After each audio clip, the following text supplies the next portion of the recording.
Dicen que en la lucha libre existen dos tipos de muertes: la física, que nos llega a todos, y la del personaje, esa que ocurre cuando la magia se rompe y el ídolo se convierte simplemente en un humano. Hubo una época en que el color naranja dominaba el cuadrilátero, una época donde las artes marciales y la lucha libre mexicana se fusionaron en una tercia de fantasía. Pero como todo en la vida, el tiempo no perdona.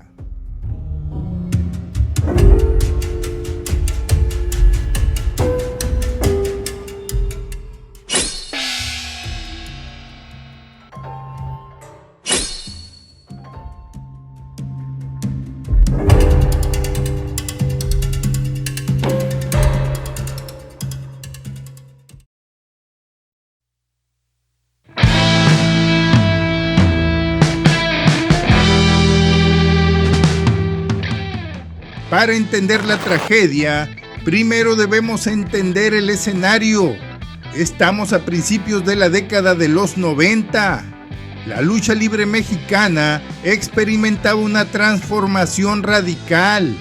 La llegada masiva a la televisión abierta.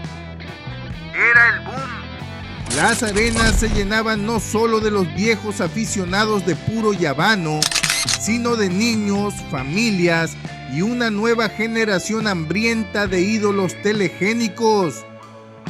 En medio de esta vorágine mediática se encontraba Kung Fu. Aunque ya habían pasado sus mejores tiempos como independiente, ya sea demostrando su calidad en forma individual o como integrante de aquella legendaria tercia de los Fantásticos junto a Kato y Blackman, Kung Fu llegaba a este boom de los 90s todavía con cartel. La televisión transmitía exitosamente a los coliseínos y promovía una baraja luchística cada vez más atractiva, colorida y dinámica. Sin embargo, aquí es donde la realidad comenzó a golpear al enmascarado naranja. Aunque muchos aficionados de la vieja guardia, aquellos más adentrados al mundo de los costalazos y la técnica ras de lona, reconocían a Kung Fu como toda una figura clásica y respetable. No sería así para la nueva generación. Esos nuevos fanáticos, empujados por la inercia del marketing y la televisión, buscaban algo más rápido, más estético, más moderno, mismos que colocarían a otro luchador arte marcialista, Octagón, como la figura de moda dentro del inmenso escaparate televisivo. Kung Fu de pronto se sentía como una película en blanco y negro en una era de alta definición.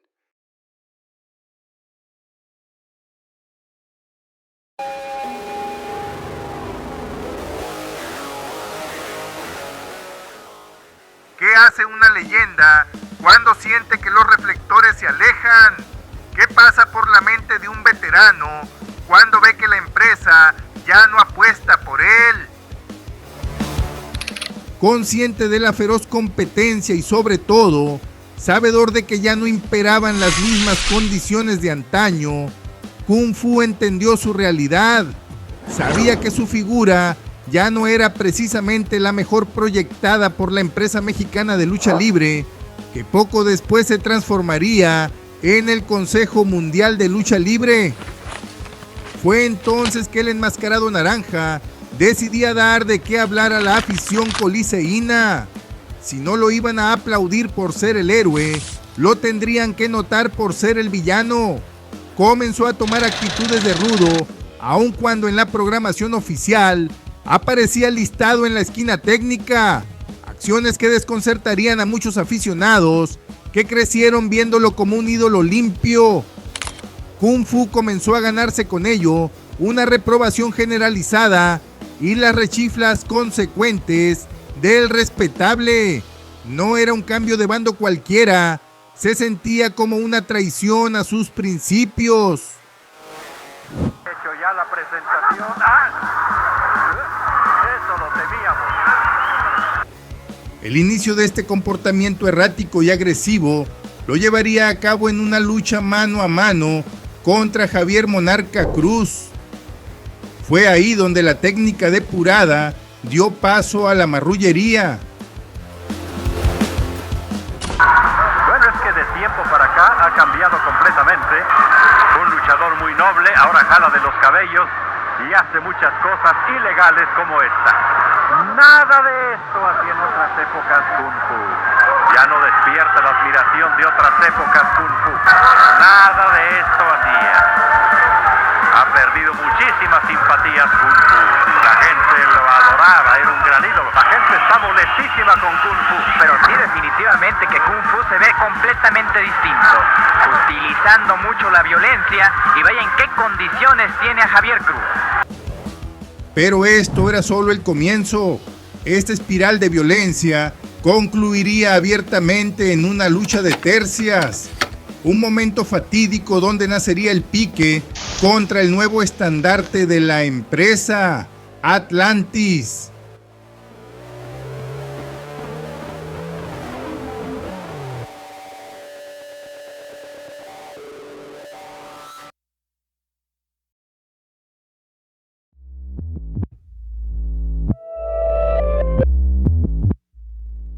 La historia más precisa, más detallada, se desarrollaría de esta manera.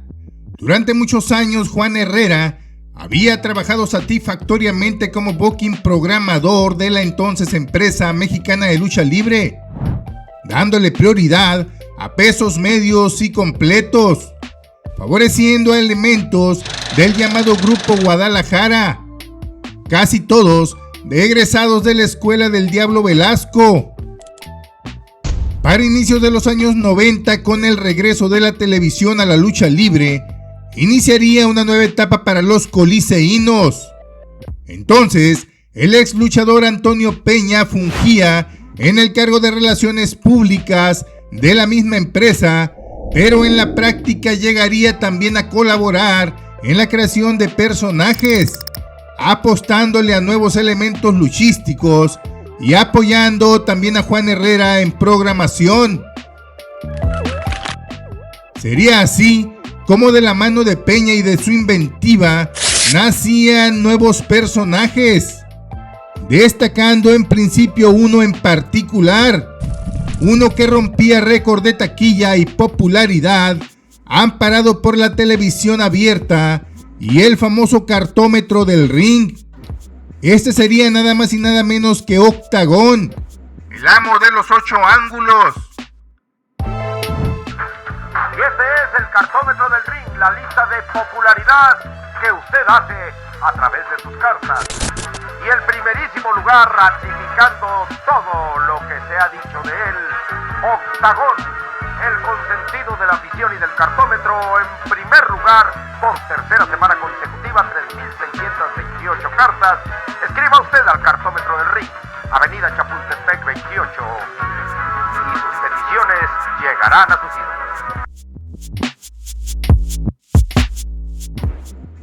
Sin lugar a dudas, para Antonio Peña, Octagón había sido todo un acierto que le había dado cierto poder de mando no oficial dentro de la empresa.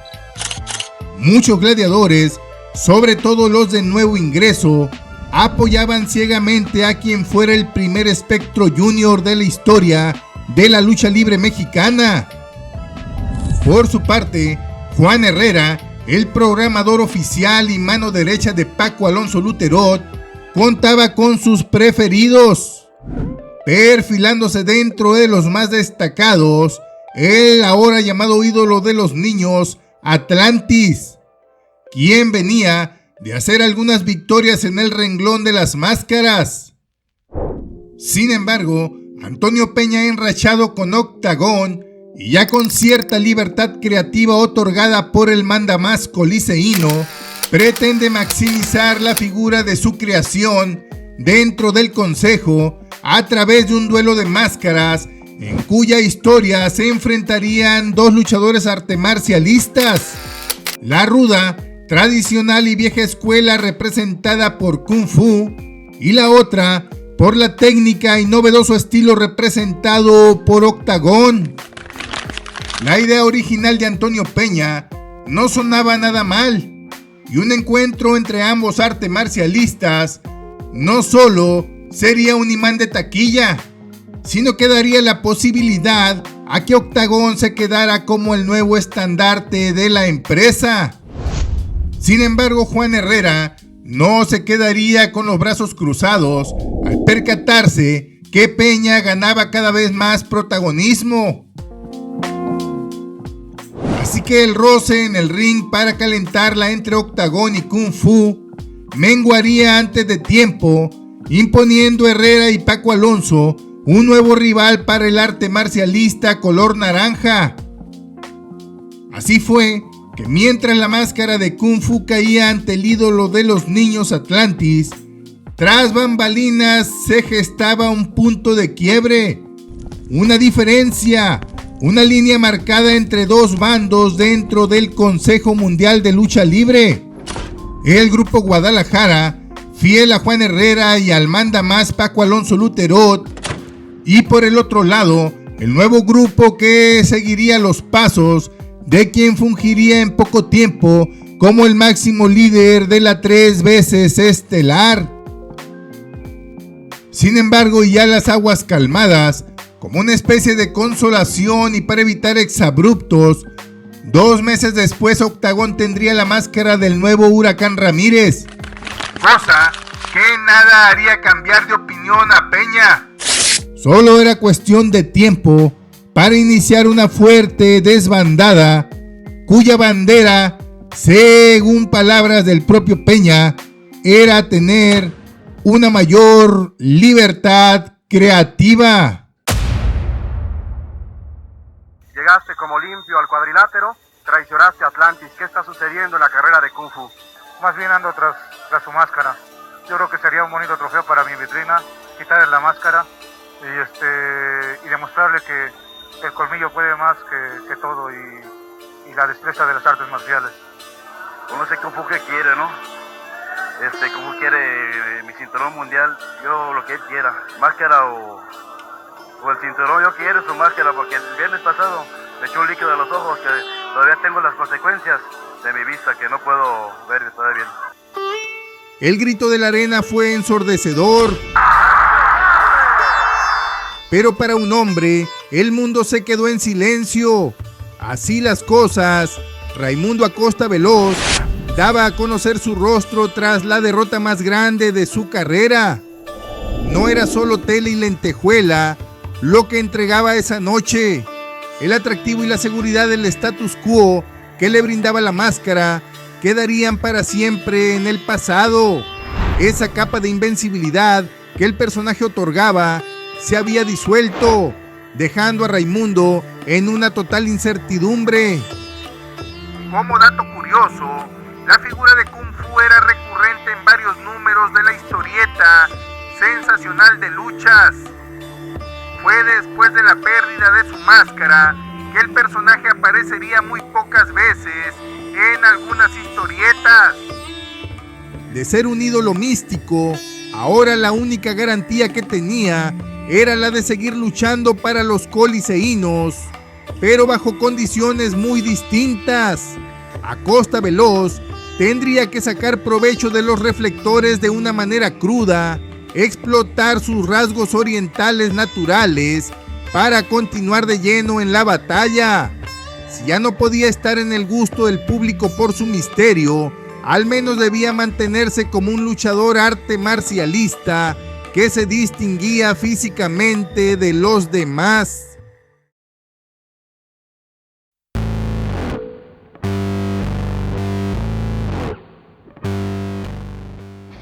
Dicen que en la lucha libre aplica la máxima de renovarse o morir.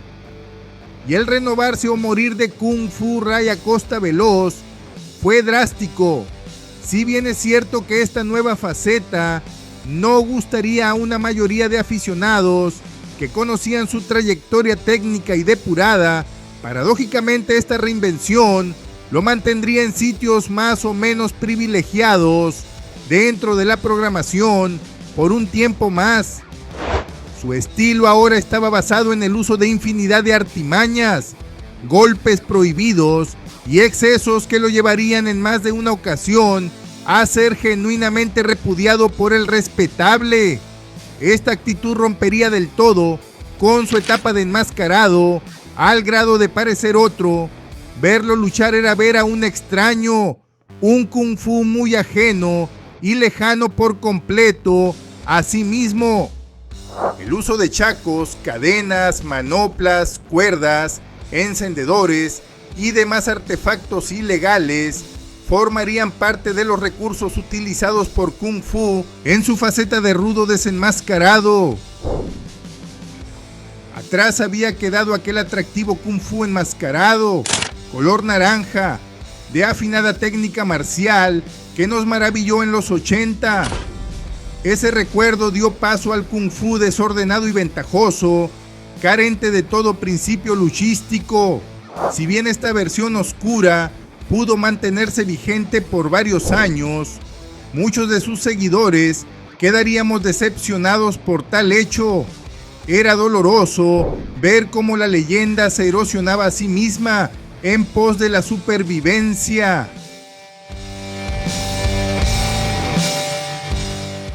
Algo ha sacado ahí el arte marcialista Kung Fu. Pues lo que traía era un encendedor, quería hacerlo volar, pero como tanque de gas. Era con una cinta, lo estaba ahorcando, nos percatamos hasta ahorita. Y ahí la va a guardar el rudo más mañoso de toda la región.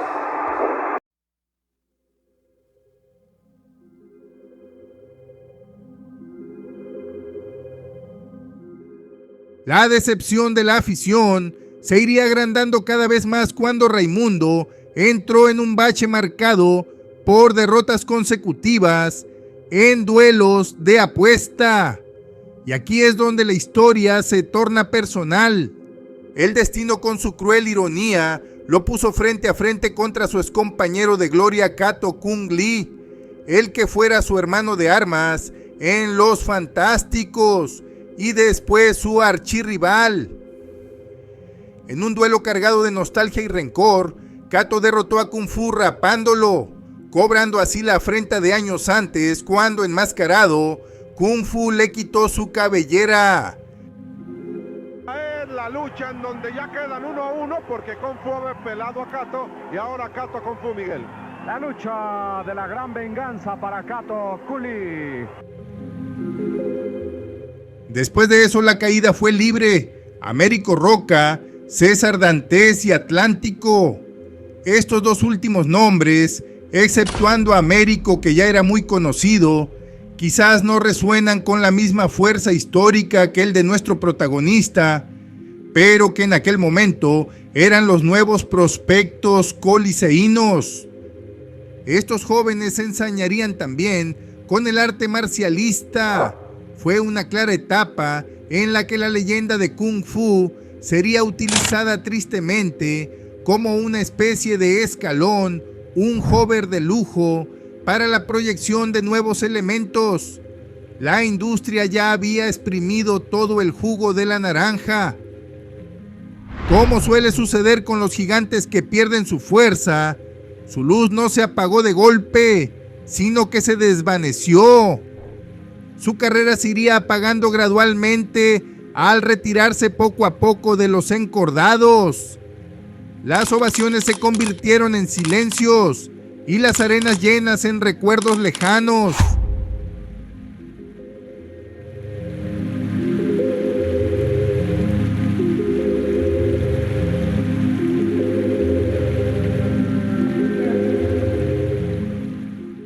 Porque hoy estamos viendo a tres luchadores de un alto nivel técnico como lo es Kato Kung Lee, Kung Fu y Blackman, que son llamados los tres magníficos.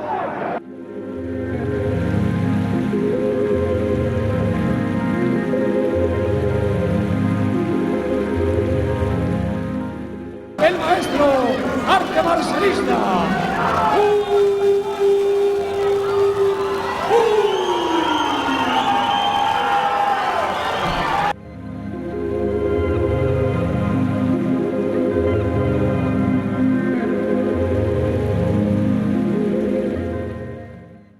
Qué peligroso estar manejando los chacos. Cualquier falla arranca la cabeza al locutor. Más bien ando tras su máscara. Yo creo que sería un bonito trofeo para mi vitrina, quitarle la máscara y demostrarle que el colmillo puede más que todo y la destreza de las artes marciales.